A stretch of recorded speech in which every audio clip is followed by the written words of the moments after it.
Family Friends, episode 2. Hi, everybody. Welcome to Family Friends. Whether you're watching or listening, we're so glad you're here.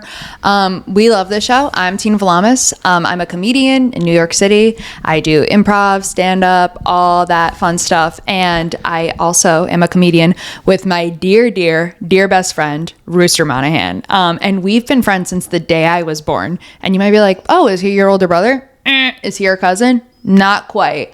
Rooster is the son of my mom's best friend, and we've been friends since the day I was born, and we have like a 1,000,000-day talking streak at this point. I call him when I'm nervous. I call him when I'm scared in elevators. He calls me when he's terrified on stairs.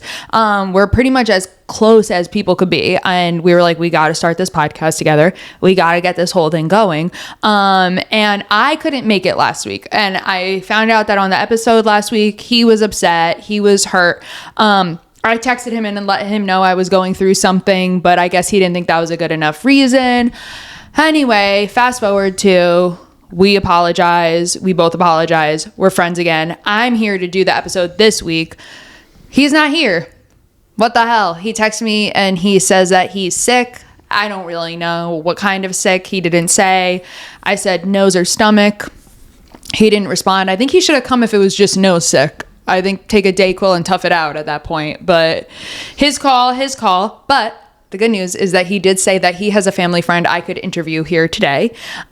He's a super adventurous guy. This is Alex Schubert. Alex. Hi, Tina. Thank you so much for coming today. So nice to meet you. I'm Alex. Awesome of you to fill in for Rooster, Absolutely, who's not here. no problem. If he's sick, I feel bad for him.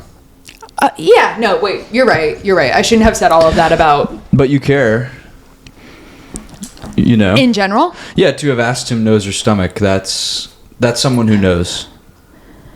Who knows what? Who knows the person they're talking to in a big way.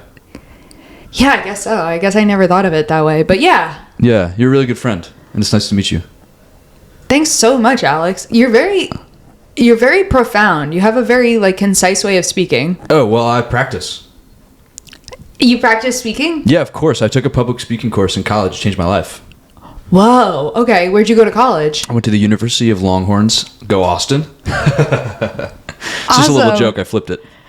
Oh, I didn't know. I don't know the college, so I didn't know. I went over my head, but yeah. That's so cool. But you took up... So what did you major in there? I majored in technology, but I took a public speaking course, and that changed my life. Whoa. Okay, so who was your professor? My professor was a man named Dr. Gibral, and Dr. Gibral, he was the man. We all really bowed down to Dr. Gibral. And he was a great public speaker. I think his main thing that he wanted to, sort of impart on us was always make eye contact and always make sure that you're slowing down what you're saying to make sure that everyone understands what you're saying. And so that was a big part of my learning. Wow. And Dr. Gibral, what made you bow down to him? He had the longest beard of any professor. Wow. And that really got all of our attention. We said, Dr. Mannheim does not have a long enough beard for us to pay attention to him. Right. And it was sort of braided and long, almost down to his belly button, folks. So that's was impressive really cool. to us. Yeah, that is impressive. Very. And so you said you learned to speak slowly. I learned to speak slowly to make sure everyone is coming along for the ride. That's what Dr. Gibral would say, was take everyone along for the ride. Right. I think that's really good advice. Thank you. I think that's really good.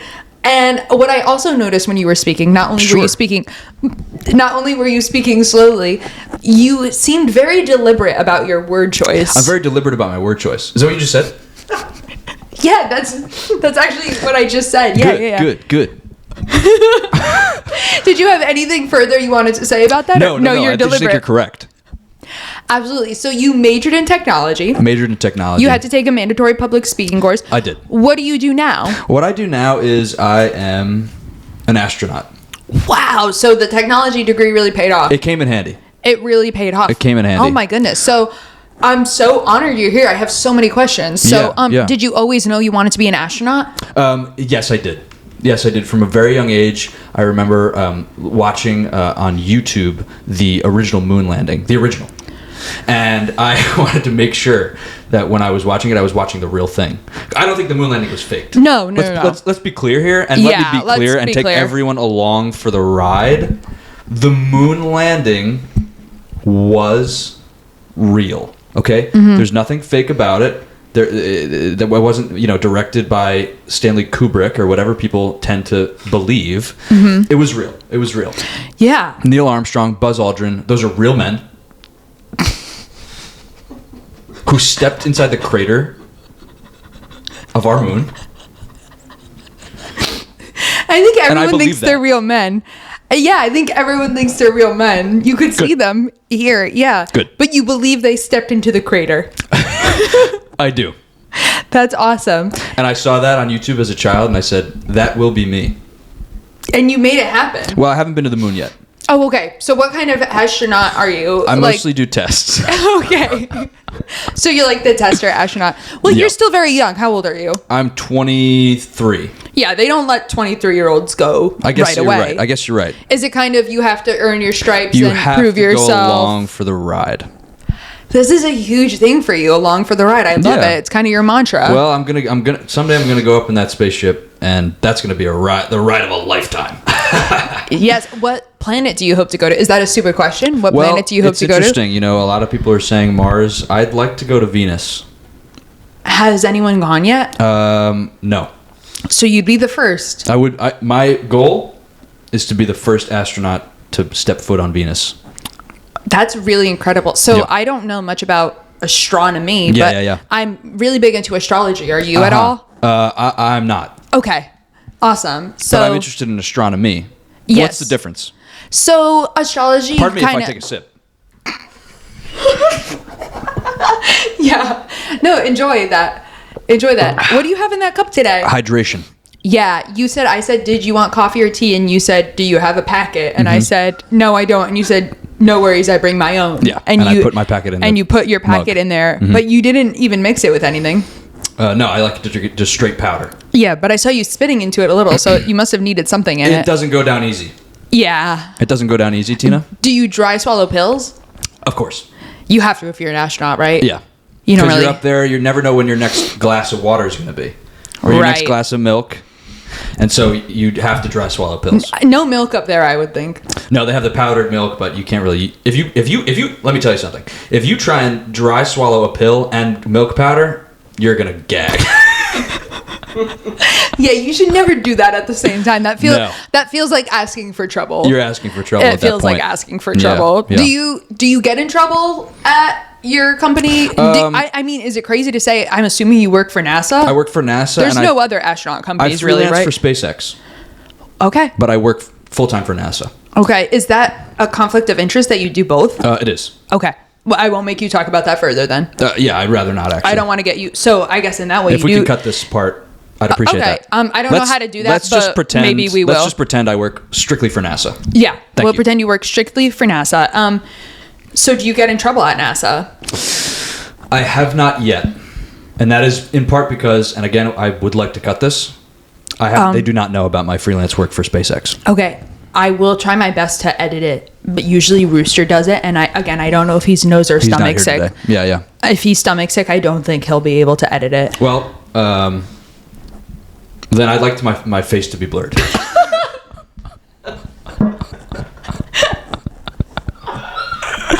Okay.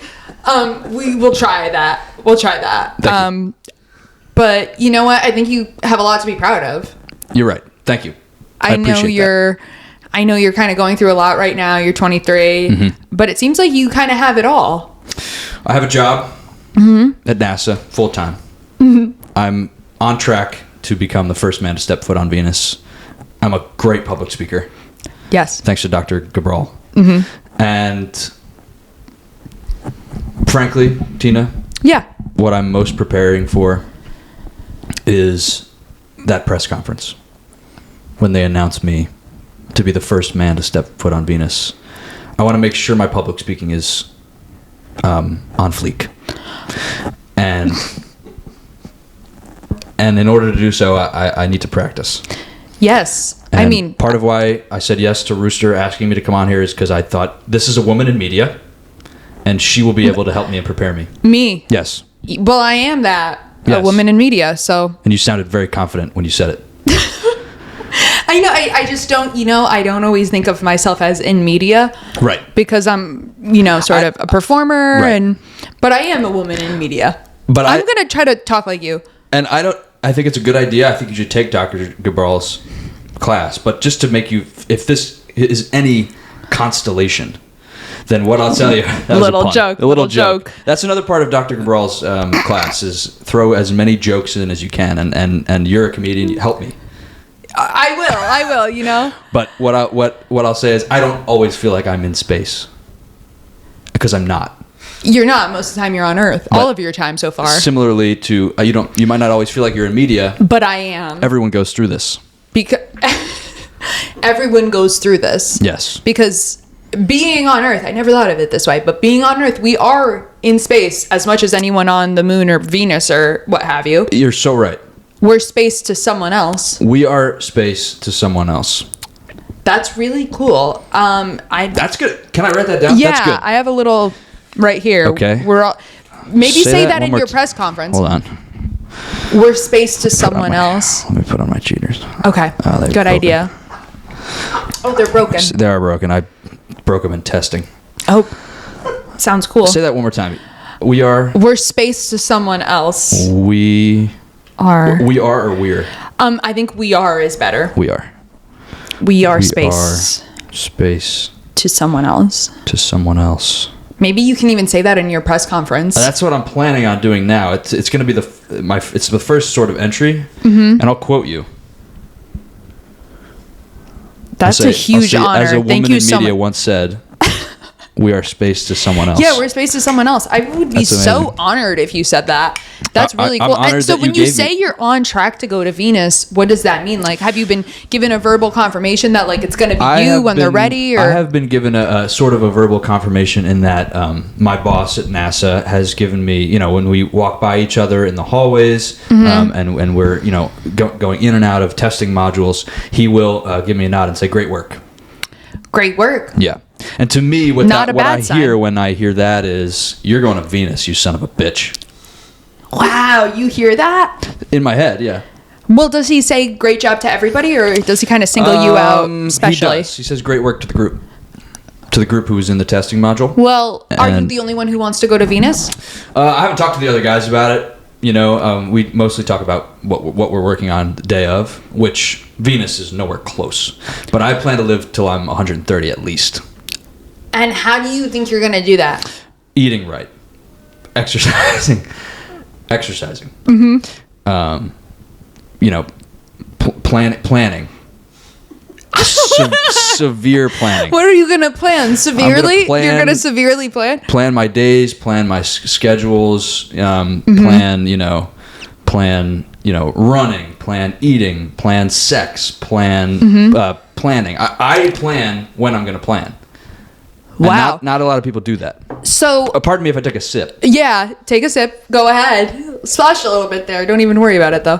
You're used to when it floats. In zero gravity, Yeah. you wouldn't even notice. Yeah, it would float right up. Yeah. So I have to ask, if you do so much planning, you made time for this today, unexpected thing. So I have to ask, how do you know Rooster, and why'd you make time Let me to tell do you a favor? something. Today was my day to look at the stars. I always make a day once a month to Smart. look up at our great big universe and say to myself, "Wow."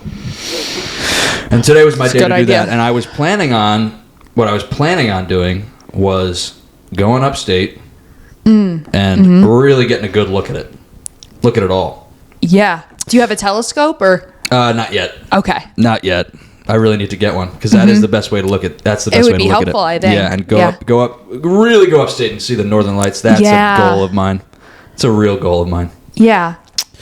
But Rooster texted me because Rooster and I met at a conference that he was walking by the conference event, and he just sort of looked in and said, "What is this?" And I said, "Buddy, you're in space now."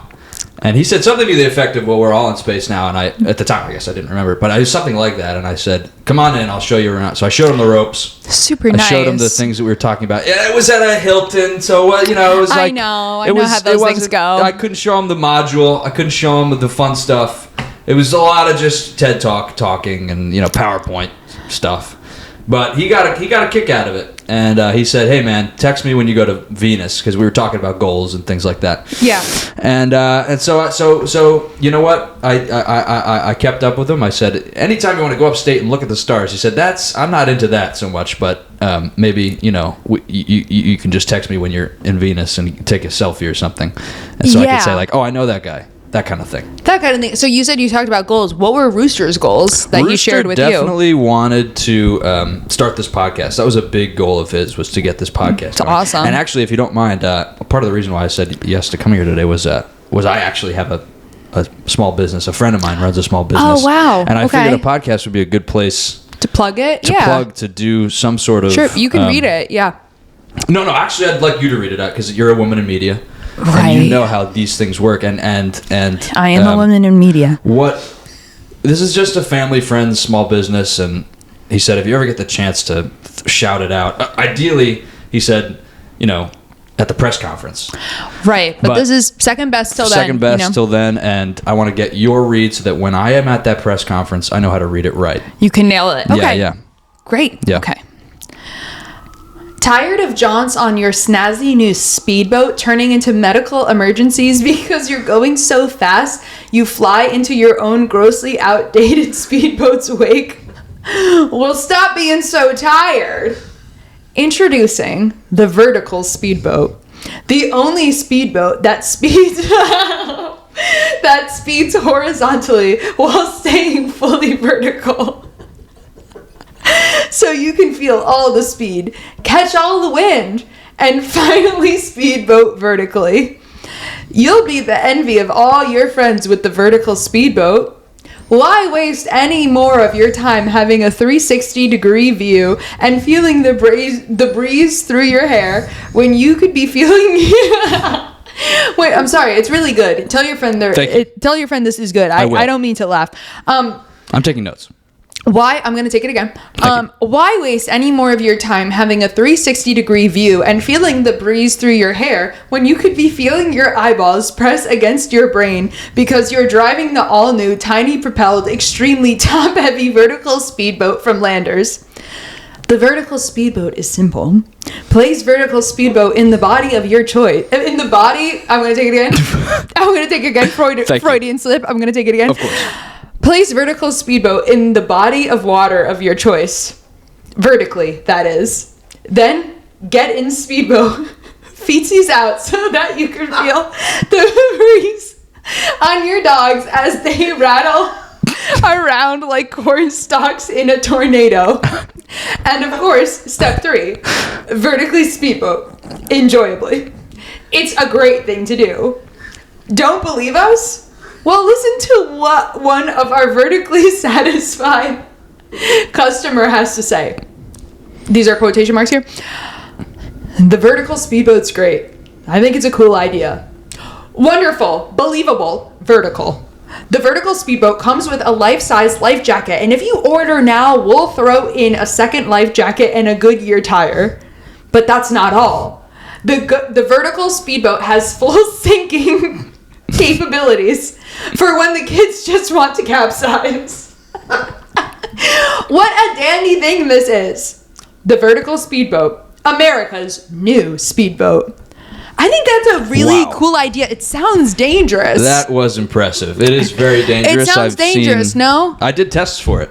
You did? Well, you're an astronaut. Yeah, it makes sense. My friend Richard, he said, look, I have a new idea. I need you to do tests for it. It didn't feel safe, but that was about 6 months ago, so I'm sure he's made adjustments. Oh, I'm sure he's made adjustments. Yeah. That's really good. Pardon me while I sip. Yeah, I'm gonna pardon you while you sip. That's good. How do you know Richard? Richard is an old friend from college. Great. U of Austin, go Longhorns. Longhorn University. Now I get the joke. U of Longhorn, go Austin. It's sometimes now I get we flip the joke. it. Where are you from? I'm originally from Idaho. Cool. Cornstalk country. That as it said, mentioned in the copy. Yeah, and I'd look up at the stars at night and I think, you think what? I'd just go blank. My mind would go blank. I'd be appalled by the sheer awesomeness of it all. Yeah, by the sheer awesomeness of it all. Well, it's been so great having you as a guest. Thank you Truly, so much, Alex. Tina. Really Appreciate a pleasure to get to know you. Yeah, a pleasure to get to know you for as all your well. help. I really do feel like I am more well prepared today than I was yesterday in terms of this press conference. Who knows when it will be? But I feel at ease and comfortable. Yeah, at the end of the day, idea. we're all preparing for a press conference Let me write that we that don't down. know when. Can I write that Okay, down? yeah, write that At the down. end of the- At the end of the day, we're all preparing. Take out my cheaters. Yeah, take out your cheaters. That would be good. They are broken. I'm gonna say that again. You know what? They got broken. The vertical speedboat test. Oh, yep. Say that one more time. My quote I said that you're writing down is, "We're all preparing for a press conference." We are. We are all preparing. I think it sounds sharper that way. We are all preparing for what was it? Press conference. Press conference. The thing that I are am preparing for. We are all preparing for a press conference. And I'm going to quote you. I'm going to say, as a woman in media once said, we are all preparing. That's amazing stuff. That's really good. I'm just going to... I'm glad you liked all this stuff. What's going on? Do you need me to write something? There we go. To rip it off? Yeah, I didn't want to... Yeah. I wasn't sure what to do with the mic. Do both. I'm not in media. Yet. That's right. You will be at the press conference. That's right. Well, I mean, I'd like to schedule another... I'd like to schedule another meeting if we could, because... Yeah. Because I do need help. I feel comfortable and confident, but you never know. You never know when this press conference is going to come up, and I just want to be ready. So and you need to be prepared. And I'll pay you. Yeah, I mean, I would love to get paid. Great. So yeah, sounds like a so let's get it. So let's get it on the books. Great. Yeah, let me get my. Yeah, could you get? Let me get my calendar. I have my calendar right here. Okay, I'll go to January. Not doing tests on the 15th. The 15th, I can't do. I'm going to Rooster show. He's doing first impressions at Bushwick Comedy Club. I forgot about that. That's a good show. That's a fun show. Yeah, it's a great one. Okay, I'm not doing testing that following week, January 23rd. Oh, shoot. You're going to hate me. I'm also seeing a Rooster comedy show that night. He's headlining the Proving Ground in Highlands, New Jersey. So I'm going to take the drive and do that one. I'm excited for that one. So well, maybe I'll go to that show as well. I don't know. Maybe I'll see you there and we can fit in a quick session. We could network. Yeah. That sounds great. All right. Well, let's figure it out and there. Who knows? Come February, maybe more availability. Another thing, and we'll figure it out. Yeah. Alex, thank you so much for coming. Thank you. You were very truly much a for great having guest. me. I feel like I learned something from you. You learned something from me. From you. You're a wonderful, wonderful woman in media. Yeah, woman in media, and moving forward from today, that is how I'm going to describe myself. Good. A woman in media. Guys, hope you enjoyed. Give it up for Alex through your computer screen. Thank you. And we'll see you next week. And hopefully Rooster will be back. Look to the stars. I'm trying that as a... Yeah. Maybe that would be the ending of the press conference. No, that's really good. That's really good. Look to the stars. Could you take that straight to the camera? Sure. Exactly how you just did it to me. Look to the stars. Well, you heard it here first, everyone. Look to the stars. We'll see you next week. Thank you. Thank you. Good to meet you. Good to meet you. I gotta go. All right. Family Friends is a podcast created by Rooster Monahan and Tina Vlamis. Produced by Rooster Monahan, Tina Vlamis, and Alexi Leach. Edited by Rooster Monahan. Thanks for listening. See you at the next one.